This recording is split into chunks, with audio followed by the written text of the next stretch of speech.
Hello, everybody. Hello. Welcome back to more Art of War, Hell Hath No Fury. You might notice that the background is slightly different because I am down in the lounge today. And you might be wondering about this gap next to me on the sofa. It is actually currently occupied by a puppy dog who's laying down very flat. You can't see him at the moment. Maybe you'll be lucky at some point. And he'll stop being lazy and lift his head up a little bit. And there he is. So welcome back to more Art of War. Hell Hath No Fury. What I want to do from this point forward, just to let you know, is that I'm going to be live streaming reading the books whenever I possibly can at 2:00 British time every day. Just because it's less work for me then doing the videos and recording them and getting them up. I can do it and get it over and done with. Not that I'm not enjoying myself. I can get it done, and it's a sensible time every day, and it's really simple. And YouTube are quite quick at processing these kind of live stream videos to be up as video on demand anyway. So while I'm reading, I won't be. I'll leave a chat available. While I'm reading, I won't be interacting with the chat, obviously, because I'll be reading. But if you want to leave messages in the chat, that's absolutely great and fine and wonderful. I really appreciate it. And the only days I can imagine not being able to do it, but even then, is a Thursday or a Friday potentially, because my husband does a college course. And so he has college work upstairs, and, circumstances might get in the way of me doing it live, but I'm going to try and do it live as much as I can. And now I have rambled for 2 minutes about my current plans. We're going to get on with the book back into chapter 9. When we left off, we'd rejoined the Empire team at Rebecca Patterson's house. And Olivia was feeling a little bit out of sorts about things, and she wasn't sure about the magic that was being used there, and had a bit of a scary revelation as the last chapter ended. So I'm sure you want to know what happens next. So we're just going to press on. Chapter 9. At the time of her death, Rebecca Patterson had been 35, only a few years older than Martha was now, young enough to have been considered in the prime of her life, while mature enough for that life to have left an indelible mark on her, an older head upon young shoulders. The man who had perhaps knowingly falsely accused William Ford of her murder had referred to her as an old friend of his, but the false term of endearment had only been a metaphor. Rebecca had been young, a rather beautiful young woman. The spectre standing in her bedroom had lost much of her radiance. The pallor of its skin faded away from the flawless, slightly ethnic tan to an almost translucent pasty grey. Its head of tight honey blonde curls must have been a marvel to see in life. In death it appeared wide, like a bedraggled mane of a lion that had seen too many fights, and the dark roots a stark contrast to the golden tresses that fell down the dead woman's narrow back as it stared out of the narrow window, gazing longingly at a world it was no longer a part of. From a position in the open doorway, Martha could see that it was still wearing the clothes in which the woman had been killed, a deep purple vest of crushed velvet over black lace undershirt, and a knee-length skirt that had been embellished with an oversized purple flower, positioned jauntily off to one side, a symbol of the free, nature-loving spirit that Rebecca Patterson had been. Its feet were bared, a delicate charm anklet still dangled atop of one. Similar bangles graced the wrists of both her arms, along with the vicious stab wounds that marked its flesh, far more than Martha was even remotely willing to count. Such wounds told a story, but they didn't need to be overanalyzed. To the monster that inflicted them, no one cut was worth more than the other. They'd all come from the same violent place. This Martha knew from bitter personal experience. Only she had survived her abuse. Rebecca Patterson had not. Such a vicious end for somebody to endure, it must have been horrific. In the touch reading that she performed on the magical talisman that Rebecca had left behind, Martha felt like she'd been gifted a front row seat to the execution. What she could see, marring the dead flesh of the figure before her, belied the true visceral horror like nothing else. This woman had not died easy. She'd fought it every step of the way, which is undoubtedly why her spirit now lingered, unwilling to depart. Martha admittedly didn't have a lot of experience with spirits, in spite of being a capable medium since she was a child. She'd rejected the ability in reaction to the fear that it conjured and the shame that she'd been made to feel for being the way that she was by her stepfather, who resented her utterly. Being faced with this entity was something she should have been prepared for. Any other member of the Empire team would have been, she thought bitterly, and hated herself for it. It was hard not to feel inadequate as she stood there, taken aback by the appearance of the dead woman, armed only with a dagger that she mounted to the small of her back, the martial skills that she'd been trained in for the last decade, and a mind full of dread and shock. Not the best skill set or expertise for this particular task. Taking a moment to assess where she stood before her, Martha opened herself up metaphysically, not enough to draw any attention to herself, but a curious pulling back of the curtain to take a closer look. If there was an extra something in her arsenal that she could now utilize. What Martha lacked in spiritual know-how, she hoped that she might be able to make up for with empathy.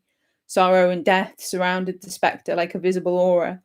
Not at all surprising given the circumstances, the murder was recent enough that its memory permeated the room, even though there was a floor and a ceiling between the bedroom and where the vile offence had been committed. Many emotions floated about in the ether throughout the whole of the house, like the stench of death, and Martha was able to easily intercept and interpret them, grab a better idea of how to proceed, carefully, with decency and respect for the woman that it had once been. Stepping into the room, Martha had to again resist the urge to instinctively reach around for her dagger. The blade had been crafted specifically for her hand and was as sharp as a piece of broken glass because she meticulously worked to keep it that way. But it was only useful against living things, and she wasn't there to fight. She was there to solve a murder. If the reading nook on the landing had seemed like a luxury inside of the bedroom was a display of opulence suited to a palace or stately home. Larger than any of the rooms, it was one of the dead woman's favourite spaces, a true haven within her sanctuary, the place she felt truly spoiled.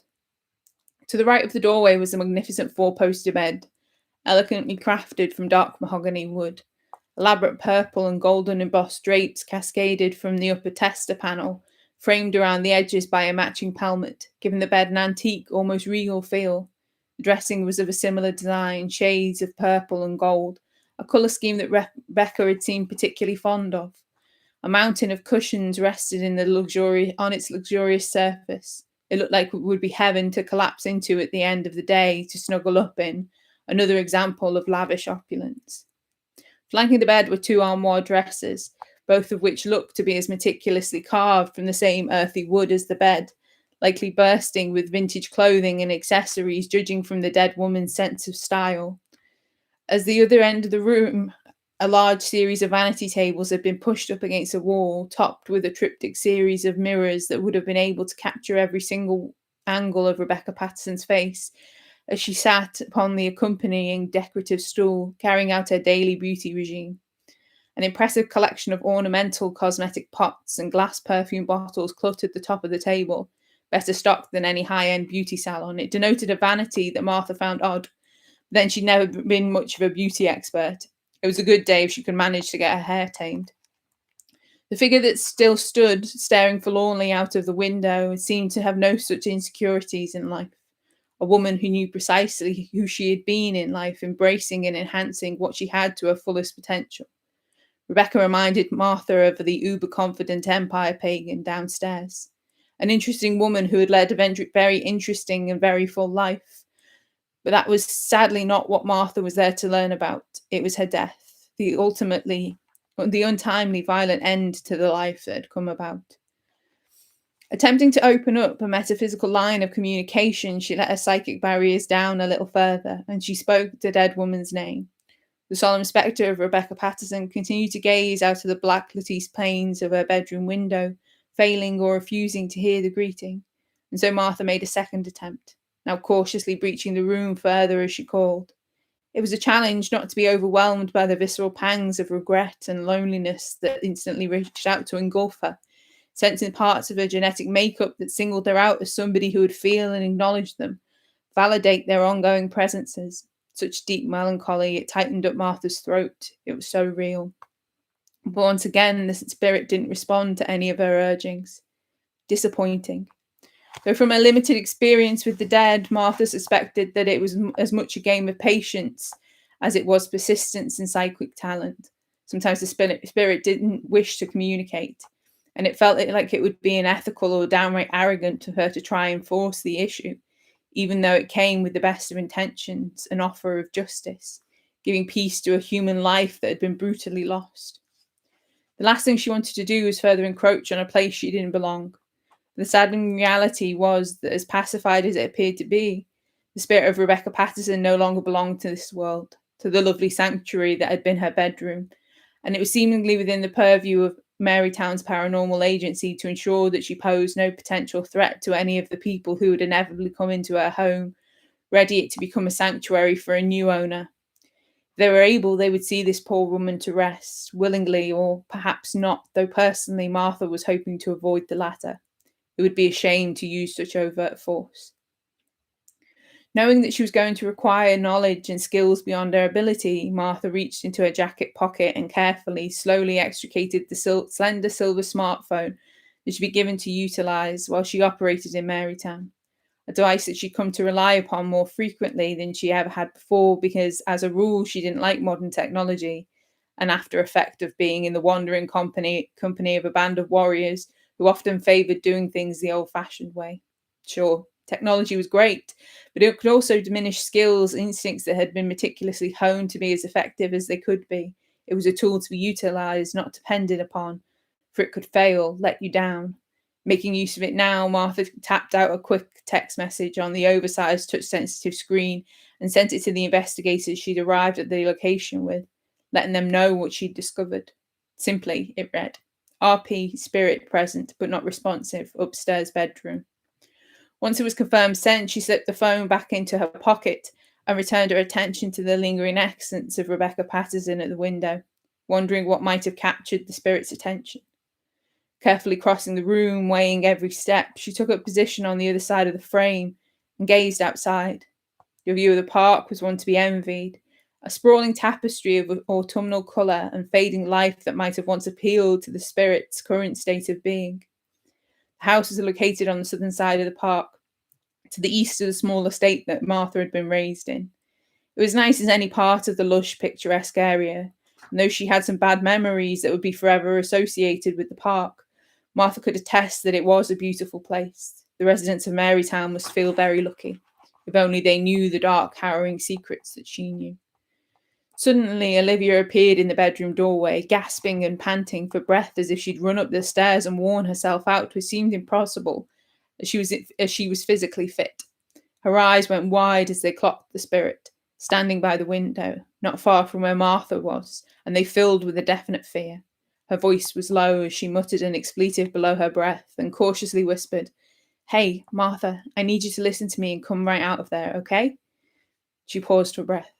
Carefully, all right? It was a bit of a confusing request, but Martha wasn't about to argue with her or demand an explanation as to what had gotten her worked up. Olivia was the paranormal investigator and lead on the case. She knew that what she was talking about, and the female Nephilim respected her authority. She was about to... Oh, I've lost myself. There we go. She was about to follow the expert's advice to move away slowly, but then the honey blonde twists that flamed the pale face of the previously inert spirit bounced to life, as its attention was finally snagged. Only not by Martha, but by the woman standing scared and breathless in the doorway. The dead eyes narrowed menacingly in Olivia's direction as if she saw not only a fellow practitioner of magic, but a threat. And then she hissed, an inhuman noise that sounded like an angry cat who had gotten territorial and wanted to show how fierce and dangerous it could be to scare away its dangerous foe. Olivia raised the volume of her voice, demanding, Martha, now, and all hell metaphorically broke loose. A high-pitched screech pierced the air and something awful happened on the landing behind Olivia. Something Martha had no words to describe because it happened so fast. Whatever it had been, it certainly wasn't human, resembling the skeletal remains of some primeval monster. It seized Olivia by the hair with a gnarled, clawed hand and dragged her backwards, and then the bedroom door slammed shut, and Martha found herself being flung off her feet across the bedroom by unseen hands, all in the fraction of a second. Crashing unceremoniously into the vanity table, back smashing through the reflective glass of the mirror before hitting the wall, taking the wind out of her, Martha tumbled to the floor. She lay there for a moment, stunned by the assault. Fresh pain wrapped through her whole body. Sounds of a scuffle outside the bedroom door found her ears and made her momentarily wonder what on earth was happening. But then there was another scream, this one human, and the sound of rhythmic thumping that could have been somebody falling down the stairs. And Martha froze, heart stopping short in her chest. Olivia. Oh, hell no. Gingerly pushing herself up to her feet, Martha attempted to make a break for the bedroom door, but was stopped by the spectre who'd come back to life, suddenly standing in front of it, blocking the way. It tilted its head as Martha stopped abruptly in her tracks and then backed up ever so slightly, as if it was surprised and curious to discover that it had managed to capture itself a prisoner, one that was rather interesting and unlike the pagan that it had feared. Predicting that brute force wasn't likely to work against the spirit, Martha tried to communicate with the dead woman once more, calmly speaking out her name. The attempt was met with a wave of sheer indignance that washed over her so violently it blew her empathic defences apart and began to stab at her like 1,000 sharp and deadly knives of sheer aggrievement. The attack physically staggered her, but she somehow managed to stay up on her feet, desperately ignoring how much it hurt to try and keep her balance planted in the floorboards, to brace herself against blows that kept on coming. Emotions could be deadly, but she wasn't about to let her empathy, her power be the thing that took her down. She wouldn't be bested by a spirit simply because she cared too much. Gritting her teeth, Martha met the metaphysical challenge. Downstairs, she could hear thuds as well as crashes and bangs. She could hear Olivia yelling in what sounded like pain, followed by the strange sensation of heat radiating out from underneath her feet, as if someone had set the living room on fire. A spell, surely. Olivia must have been using her magic. The spectre of Rebecca Patterson shrieked a second time, as if infuriated by the idea of another practitioner using magic within its territory. However, in responding, its attention became divided. As it seemed to step up the assault that it was conducting downstairs, it seemed to be aware that it also needed to keep Martha contained. Clever, but foolish, because if there was anything that could drive the female Nephilim into action, it was somebody that she cared about being attacked. A fact that only hit harder when she heard another familiar voice calling out for her and Olivia downstairs, a voice that was angry and had returned to do the job that he'd been tasked with doing, discovering the ambush and yelling out loud as he joined the fray. Making herself a threat too potent to be ignored, Martha vowed to stand face to face with the spectre of Rebecca Patterson, fully prepared to be the distraction that she could force herself into becoming, anything to draw the spirit's attention away from the people downstairs, away from her friends. It was easily done, for as much as it wanted to make Olivia pay for the perceived transgression, the vengeful spirit couldn't resist unleashing a new and heavily concentrated assault on Martha that was more vicious than the first, doubling her over in pain as the anger that the witch felt turned into something physical that could be used against her, like the earlier indignance. A weapon that was as viciously proficient as it was ingenious, giving Martha a potent taste of the power that Rebecca Patterson had been capable of conjuring. Impressive, deadly. Pain engulfed her, attempted to brutalize her from the inside out. Anybody else it might have worked, might have had them begging for mercy for it to stop, but Martha had long ago learned how to endure being abused. As terrible as it was, and it hurt, there was no denying that. She'd suffered a lot worse, survived a lot worse. Rebecca Patterson was not one of those fiends, but her violence came close. Drawing on a skill that she'd learnt to cope during that dark, horrific period of her life, a time when she'd been forced to fight for her survival and insanity every single day, Martha focused on the emotion that was being used against her. It wasn't difficult to imagine it as a physical thing. For Rebecca Patterson's spectre had already done the hard work for her, giving the pain a form with which to be wielded like a weapon, specifically knives. Bearing down and using every ounce of the hard-won strength that she'd accumulated, Martha took the pain that was mercilessly being dealt upon her and cast it back to the one who unleashed it, with more than a little bit added for bloody good measure. A yell of determination gripped her throat as the metaphysical blades were skillfully deflected back at the spirit, many of them missing the target, but while accuracy would have been a nice thing, it was not essential to do what she needed to do. She only needed one opening, a chance. Some of the metaphysical knives found their target easily, striking what remained of the dead woman in the core of her already ravaged body. They rocked her, deep within the part of her that could still seemingly experience pain. And in the moment in the moment the impact registered within her eyes, Martha saw a glimpse of the human that she'd once been and witnessed the emotion that she'd been engulfed with. She had been engulfed with change. From anger to awful fear, as shock and horror turned the spirit's aggressive features childlike.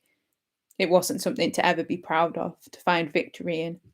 And Martha couldn't bear to see it. She felt deeply ashamed because she knew that she'd been forced to exact the same pain upon this poor woman as the kind which had ended her life. And it was agonizingly clear at that moment that the spirit of Rebecca Patterson was back on the bloody floor of her living room, being stabbed over and over to death. Only Martha was not a sadistic killer lacking in mercy or a soul. She instantly ceased her metaphysical counterattack, and silence descended upon the house. It would have been nice to be able to bask, to simply be able to catch her breath, assess and favour her own metaphysical and bodily injuries. But Martha kept her attention locked on the figure that was standing in front of her, waiting to see what it might attempt to do to them next. Trust was a very hard thing to establish between two entities who'd inflict violence on each other. Although the factors that had triggered the assault were, as far as Martha was aware, still very much at play, but she needed to try something, anything. This battle had to end, to stop, one way or another. Raising her hand, she didn't offer compliance, more a modicum of apology for what she'd been forced to do, hoping that it was going to be received if not accepted. However, when the fear abated, the spirit's glassy eyes darkened in anger once more, However, when the fear abated, the spirit's glassy eyes darkened in anger once more, fully burning with hatred. Sorry, one moment.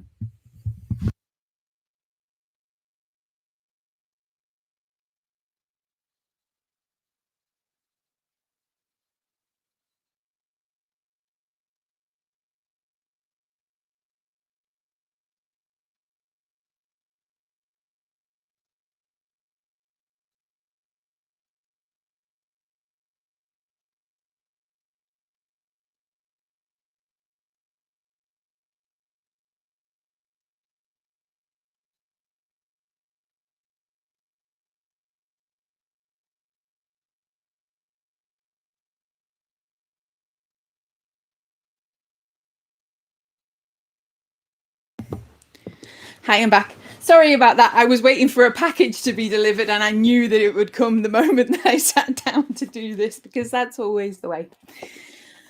Right. I can't remember where I was now. Right. Raising her hand, she didn't. I'm going to go back a bit, I think. Raising her hand, she didn't offer compliance, but a modicum of apology for what she'd been forced to do, hoping that it was going to be received if not accepted. However, when the fear abated, the spirit's glassy eyes darkened in anger once more, fully burning with hatred. All attention now focused. Sorry, I got a little bit breathless from running to the door. Whew, okay. All attention now focused upon the silly little empath who'd not only trespassed where she didn't belong, but had dared to use the horror of this woman's murder against her, to harm her, a desire for revenge. Slamming down her psychic defenses, Martha steelly warned, "Don't try it, Rebecca. I didn't come here to fight, but I will defend myself." Hoping that her threat was big enough to stop another attack, she didn't want to have to go another round with this spectre, because it was difficult not to allow the lingering emotions to affect her again, which they were already starting to do. Harsh disgruntlement began to gnaw at her edges. She didn't want to allow her anger to cloud her judgment, but it had been a long time since any monster had dared to use their power against her. And while she felt for Rebecca Patterson in a way that she rarely cared about a victim, she wouldn't tolerate being abused by anyone. The spectre attempted to advance towards her, summoning a tsunami of emotions that she had no damn right to manipulate. But Martha was ready for her this time. Her barriers could be impenetrable. Bulkhead against the onslaught that attempted to batter them down, she locked herself up tight. This time she didn't attempt to repel the emotions back onto the spirit of Rebecca Patterson at the risk of causing the spirit more pain. She simply stood her ground and resisted the punishment. It was still a battle, only this time one of wills contested in the ether. Martha was buying time. All she needed to do was buy some more time. However, our allies didn't leave the house, didn't escape to freedom while they could. Martha felt what was coming a fraction of a second before the dead witch did, which felt pretty remarkable given that she didn't have a particular natural affinity to magic. She realized that she'd distracted the spirit long enough for Olivia to be able to take control of whatever situation had unfolded below the bedroom and conjure a spell which seemed to have made the conjure spell that seemed to make the vengeful spirit of Rebecca Patterson cease and desist its wild assault. One moment it had been trying to break through Martha's psychic defences. The next moment it was gone. Nothing remained of where it once stood. The female Nephilim finally let herself fall to her knees, an arm curling around her midriff as if to hold herself together, and she simply breathed, imagining that if she relinquished the impenetrable lock upon her psyche, she might have been able to see an impressive flare of golden magic covering the inside of the house, akin to the magical warding that the gifted practitioner used to keep those who she loved safe from harm, some sort of spectral banishment spell. Whatever it was, it had done the job perfectly. Martha couldn't feel more relieved if she tried. She found herself laughing ever so slightly as she found her breath. The natural aftermath when one is able to survive being killed, it felt like an old friend, and an emotion that was all her own, and she was willing to embrace it, to hold it around herself like a warm, fuzzy blanket, if only for a moment. The bedroom door flung open, and she raised her eyes, far too drained to flinch, though the echoes of the shock she should have felt finally made itself known. In all honesty, she wouldn't have been surprised to have seen a fresh, brand new hell crossing the threshold to finish off the job that Rebecca Patterson's spirit had made an impressive start on. But it wasn't some kind of monster. It was somebody she trusted and also felt very, very thankful for. Olivia's green eyes were still wide, still on high alert, but her preened appearance was decidedly a lot more dishevelled. She looked like she'd been manhandled by several somethings that were twice her size, dragged through several bushes back to back, and was still somehow up on her feet, ready to rumble with whatever came next, unafraid and eager, at a girl. Breathlessly, she asked, "Are you all right? Did she hurt you?" "Little bit," Martha winced in response, taking a hand to her lower back, which felt like it had been slammed into by a rampaging truck, more bumps and bruises to add to the glowing collection. It had been a hell of a day's battering. Seeming to decide that she looked as beaten as she felt, Olivia warily came into the bedroom, heading towards her, eyes astutely scanning back and forth as if she wasn't completely convinced that the spell would hold, and that a pissed-off poltergeist might come back, shrieking from the ether in her direction at any given moment to rip them all to pieces. A resurgent that at this point would have just felt cruel. Surely they had played their dues. Surely.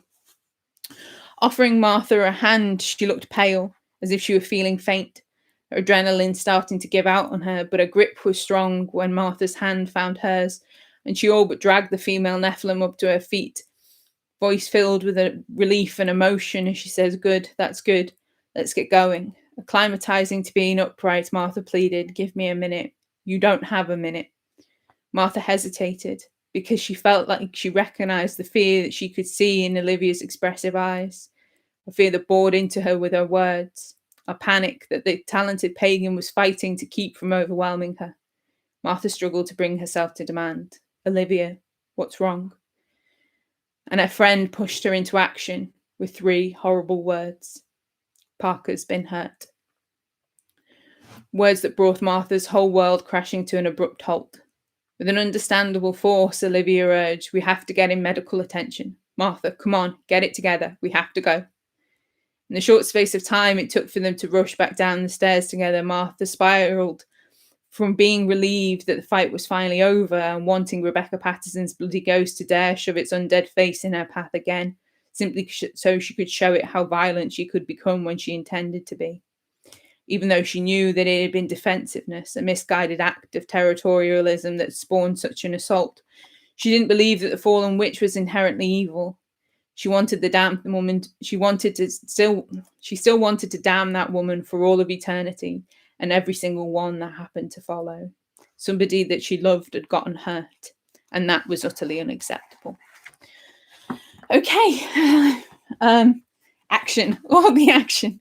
Quite a bit of action there. Yeah, sorry for the interruption in the middle. As I said, I was expecting a package to come today, and it hadn't come yet.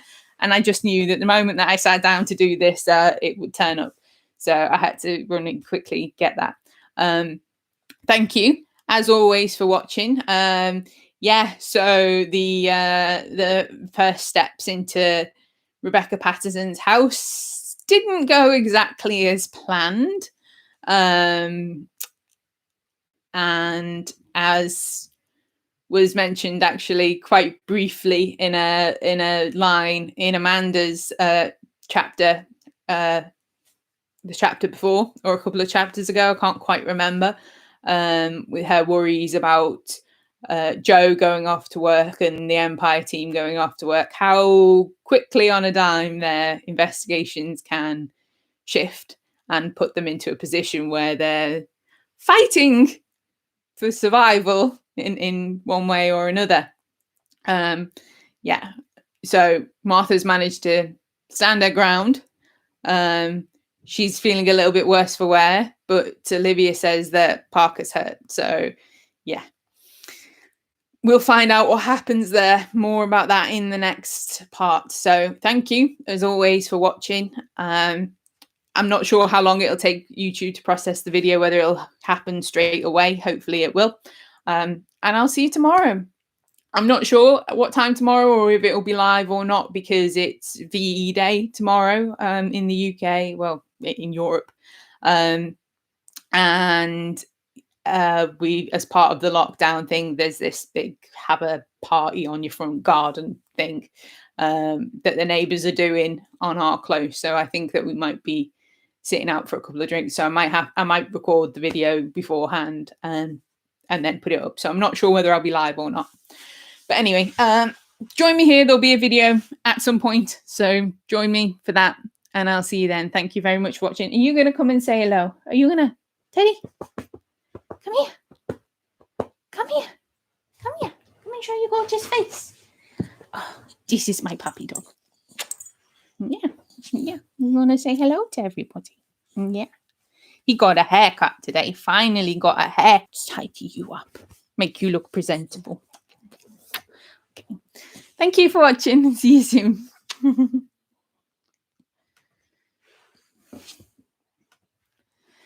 Did you get on